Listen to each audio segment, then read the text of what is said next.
My name is Amelia.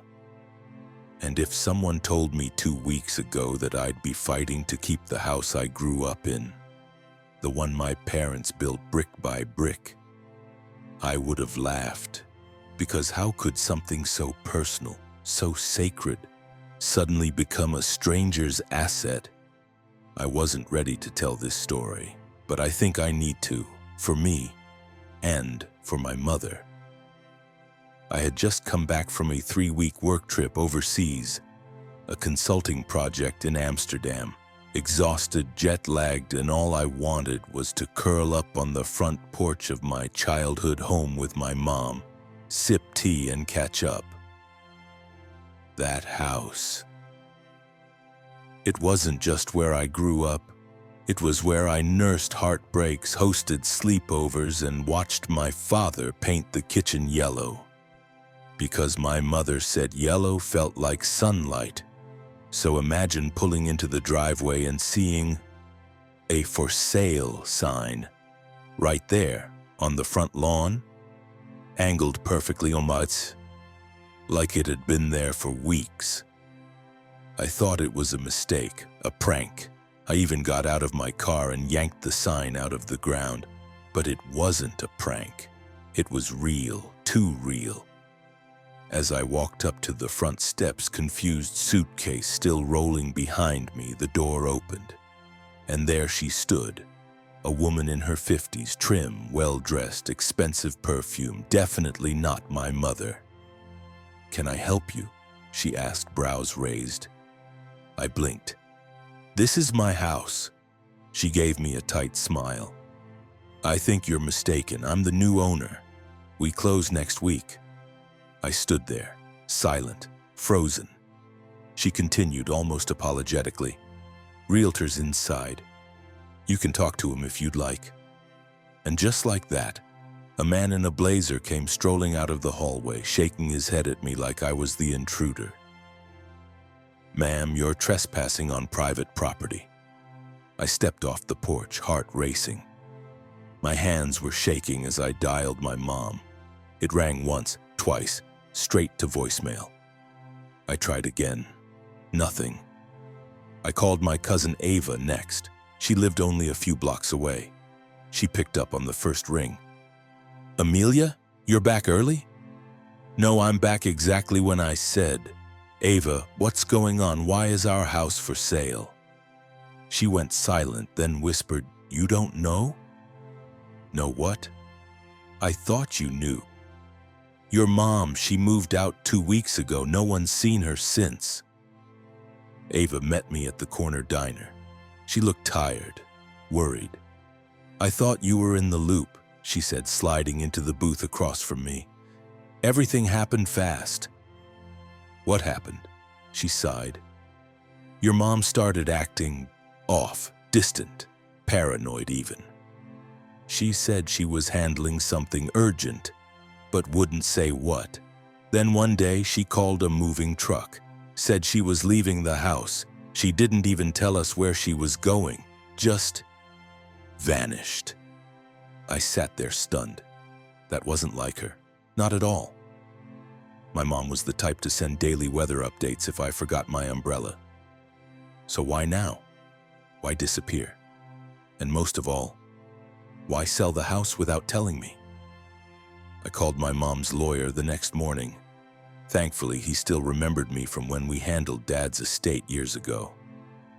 "Amelia," he said, "I was wondering when you'd reach out." My heart dropped.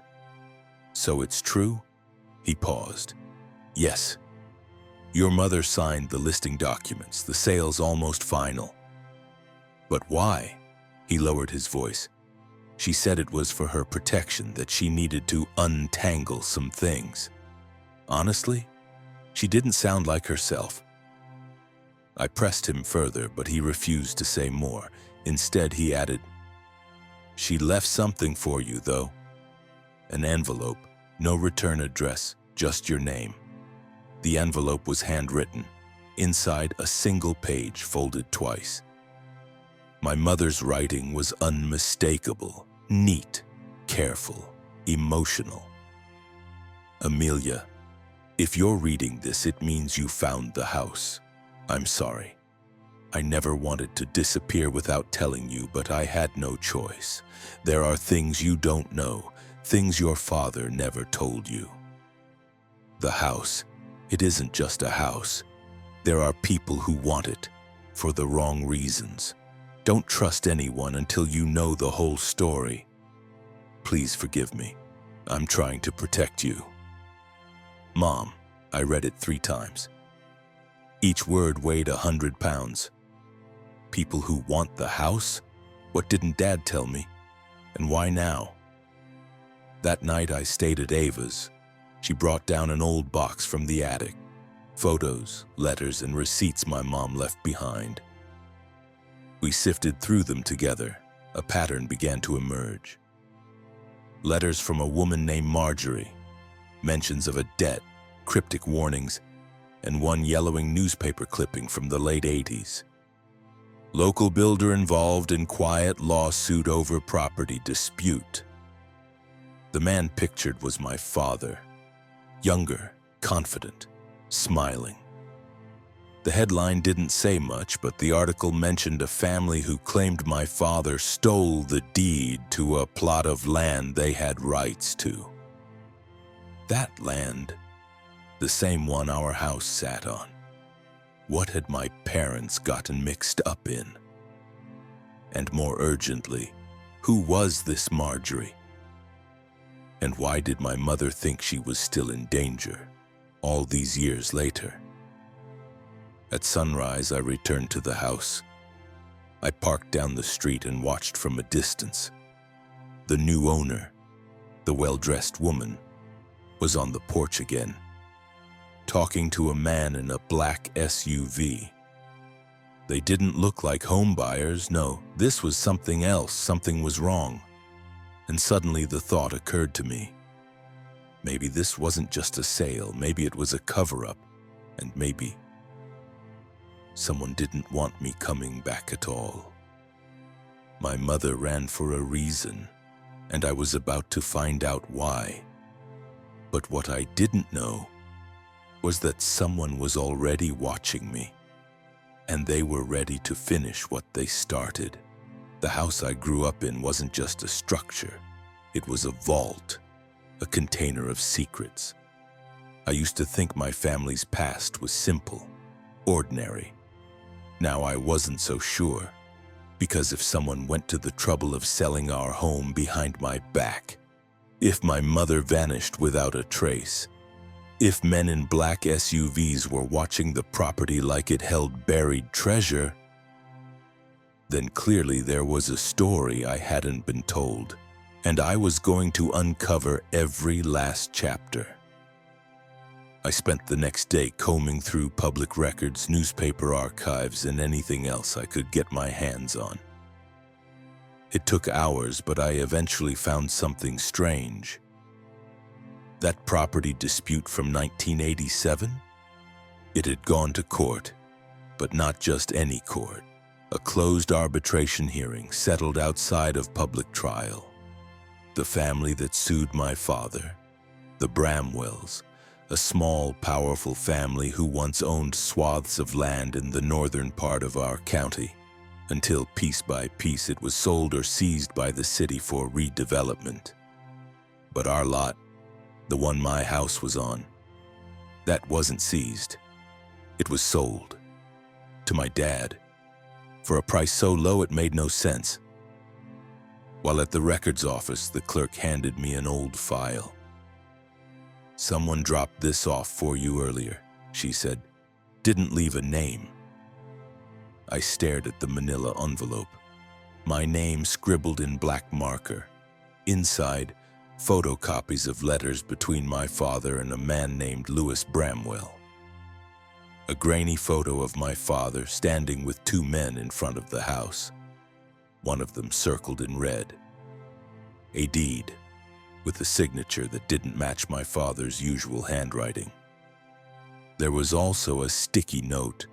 "Your mom was right to run, trust no one. They still want what's underneath." Underneath? Underneath what? The house? That night I told Ava everything, showed her the file, read her the letter from Mom again. She looked pale. I don't think this is just about property, Amelia. What do you mean?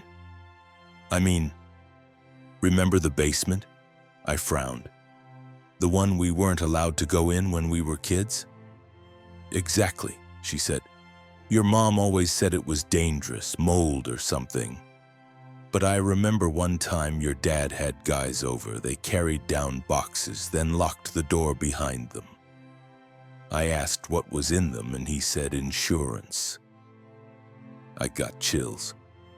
Do you still have the key to the house? Ava asked. I did.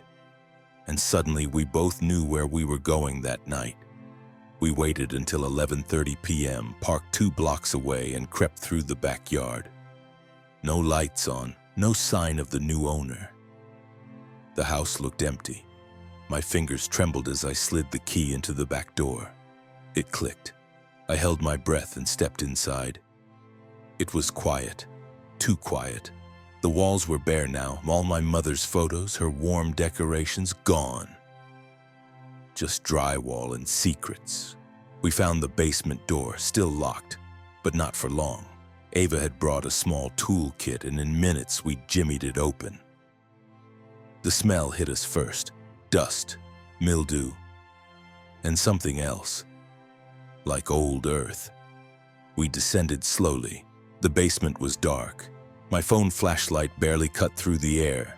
The walls were lined with shelves, old paint cans, rotted boxes, and in the far corners a tarp. Something was under it. I pulled it back and gasped. Wooden crates, marked with faded ink. Property of U.S. Dept of Defense, do not tamper. I stared at Ava. What the hell? She whispered. These look ancient. One crate was pried open. Inside, layers of cloth, something wrapped in plastic. I reached in and pulled out documents, some faded, some sealed, all of them stamped, classified. Suddenly, so creaking, a footstep, another, someone was upstairs. Ava mouthed, "Hide." We ducked behind the shelves. My heart was pounding so loudly I thought they'd hear it. The steps were slow, heavy. They moved across the floor above us, pausing right above the basement stairs.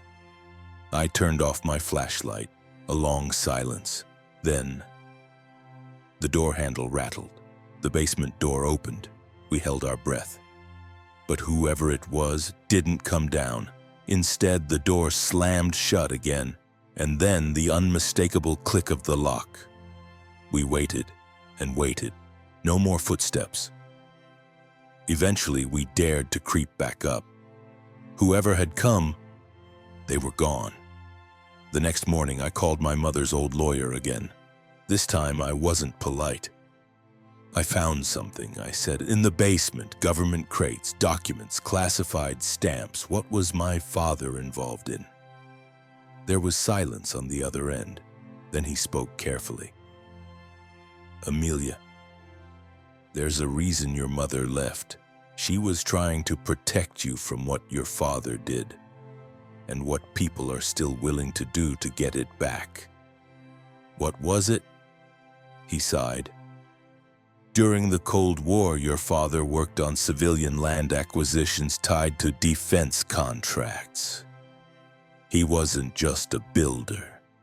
He was a courier. He stored materials, information, things the government later disavowed. My stomach turned. The Bramwells, I asked.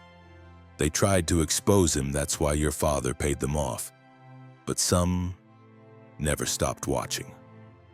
That evening, I got a text from an unknown number. Meet me alone tomorrow, 9 a.m., Pioneer Bridge. No name, but I knew it had to be her. I got there 10 minutes early. The bridge was quiet, foggy, empty except for the soft sound of river water. Then, she appeared. A hood pulled low, sunglasses, but I knew my mother's walk anywhere. Mom, I breathed. She hugged me hard, whispered, I'm sorry. I never wanted this. I asked her everything. She explained what she knew, how Dad got in deep with military contracts, how after he died, strange people began visiting, asking questions. Then threats started, old names. Marjorie Bramwell, Lewis Bramwell's daughter. She wants it all back, Mom said, and she thinks you know where the rest is hidden. I don't, I said. I found the crates, but her face fell. You opened them. I nodded. She closed her eyes. That was the only thing keeping you safe. She handed me another envelope, said, if anything happens to me, give this to the police, but until then, burn everything you found. Get out of that house, it's not safe anymore. Then she disappeared back into the fog, gone again, just like before. Back at Ava's, we examined the new envelope. Inside, a key and a photograph of a storage unit, and written on the back, what your father really left behind. I thought I was chasing a house sale, but I was chasing a legacy. One tied to secret. You think the worst thing someone can steal from you is your home. But it's not. It's your truth, your foundation, the story of who you are and who you thought they were. By the time I held that photograph in my hands, I realized this wasn't just a property dispute. It was a cover-up, and my family was in the center of it. The next morning, Ava and I drove across town to the location marked in the photograph. It was a faded blue building tucked behind a mechanic's shop. Storage unit number 23. The key slid in easily. The door creaked open. Inside, odds was chaos. Stacks of boxes covered in dust, military-looking trunks, a suitcase, filing cabinets, a rusted safe, my father's handwriting on many of the labels. We stepped in, our footsteps echoing. Ava whispered, "This is like a Cold War bunker." I opened the nearest box, inside reel tapes, labeled in code, a folder marked Operation Shield 42 Archive. Ava reached into another, photos of men in uniform, some in suits. One I recognized from the old photo in the mystery folder, the man with the red circle. He wasn't just someone, he was a government agent. In one folder, I found a sealed envelope marked, "For Amelia, only if I'm gone." My throat tightened as I opened it. It was a letter from my father. If you're reading this, then everything I feared has come to pass. The house wasn't ours to begin with, it was a trade, in exchange for silence. I stored things there, things that weren't mine, and I should have never involved your mother. If you found the basement crates, destroy them. If you didn't, don't look. There are people who don't want this history unburied, and they'll come for anyone who tries. The bottom of the letter had a handwritten note. I did this to protect you. I hope one day you'll understand. I couldn't stop shaking.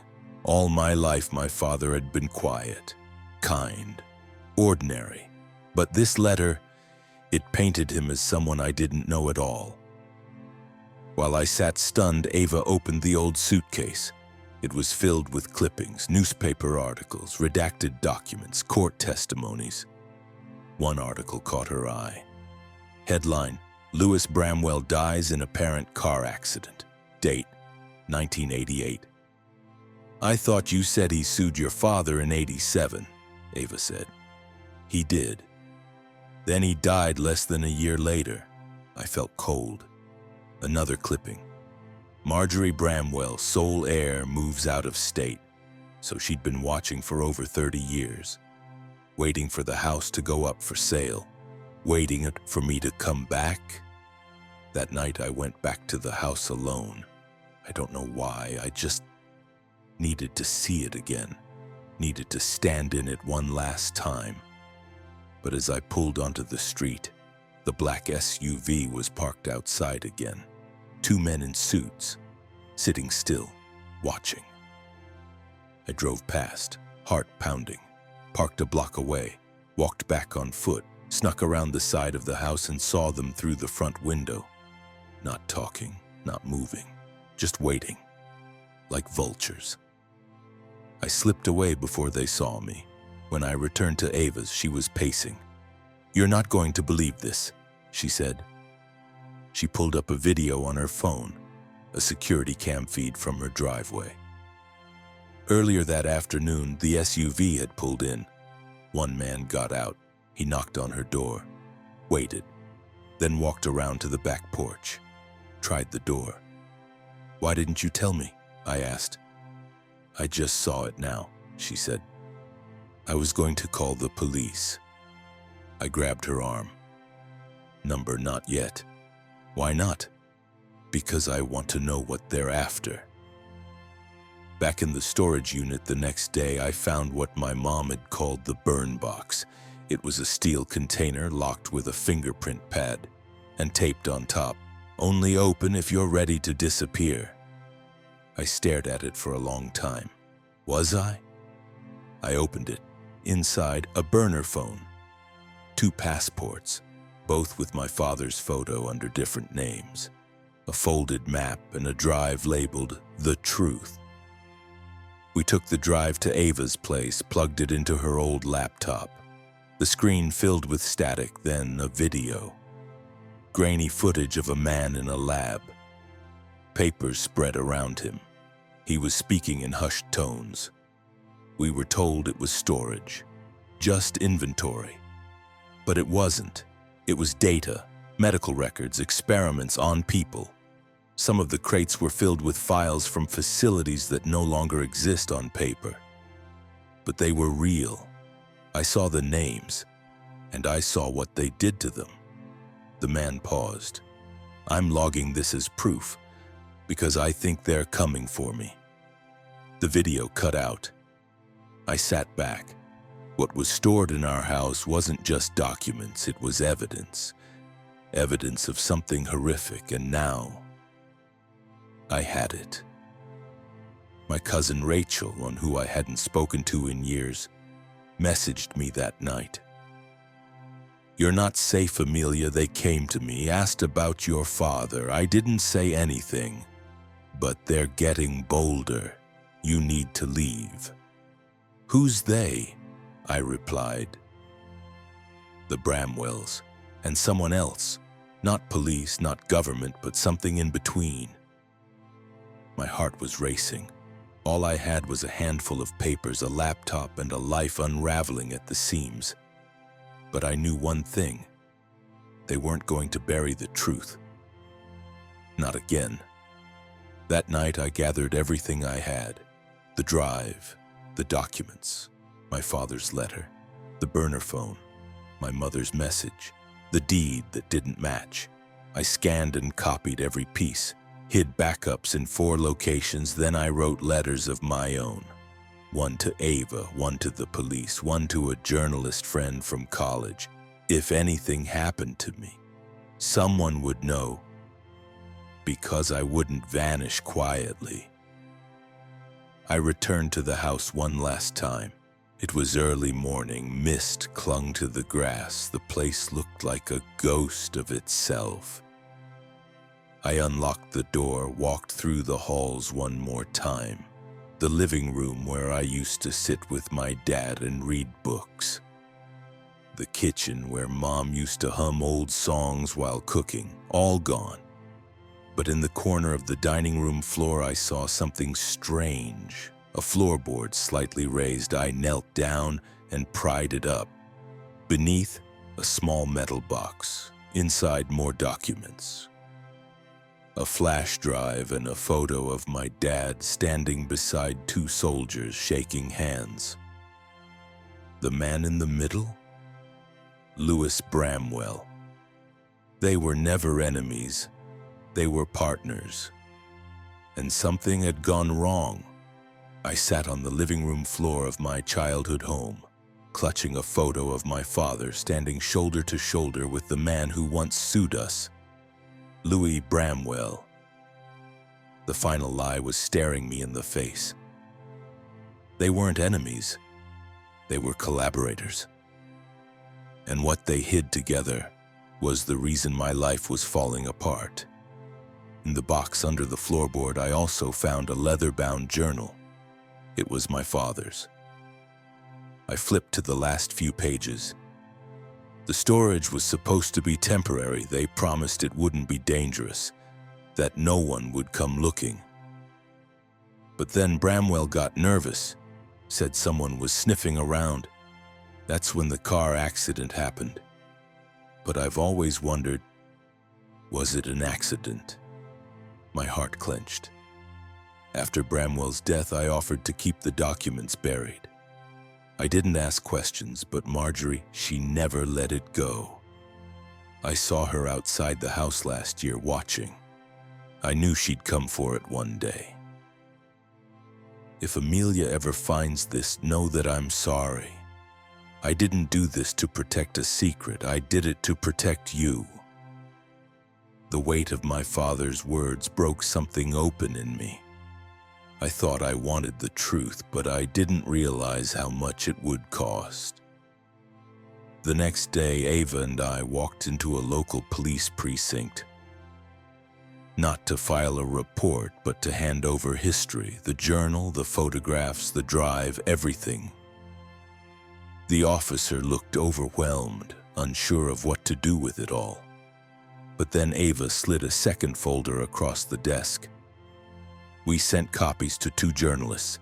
If you try to bury this, we won't let you. They nodded, and I felt for the first time in weeks like I could exhale. 3 weeks later, the headline appeared. Declassified hidden files reveal covert human experiments, civilian storage complicity. My father's name was in the article, but not as a criminal, as a whistleblower. The truth was out, and it spread fast. People wanted to know more. Others wanted to keep it quiet. But the dam had broken. Marjorie Bramwell was approached by reporters. She denied everything at first, but then a second article, this time with her name on internal memos. She went silent, and just like that, the lawsuit against me dropped.